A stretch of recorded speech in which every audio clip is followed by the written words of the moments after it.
Hello everyone. माझं age 29 आहे. मी last year around 16 months अगोदर ट्रान्सप्लांट सर्जरी नाशिकच्या न्यू रूट क्लिनिक येथे केली होती. अराउंड 6200 ग्राफ्ट्स त्यांनी ट्रान्सप्लांट केले होते आणि त्याच्या पुढे 3 महिन्यानंतर जे 3 PRP सेशन्स असतात ते कंप्लीट केल्यानंतर 6-7 मंथ्सनंतर मला रिझल्ट्स मिळायला सुरू झाले. सर्जरीचा एक्सपिरियन्स खूप पेशंट फ्रेंडली होता.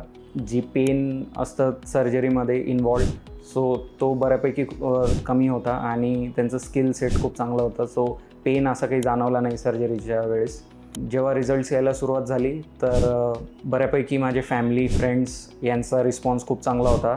ऑलमोस्ट नॅचरल रिझल्ट्स आलेत अशा मला फीडबॅक बऱ्यापैकी सर्वीकडनं मिळालेत. क्लिनिककडनं इयरली मंथली असे रेग्युलर फॉलोअप्स आणि पोस्ट सर्जरी सपोर्ट हा मला मिळत राहिला.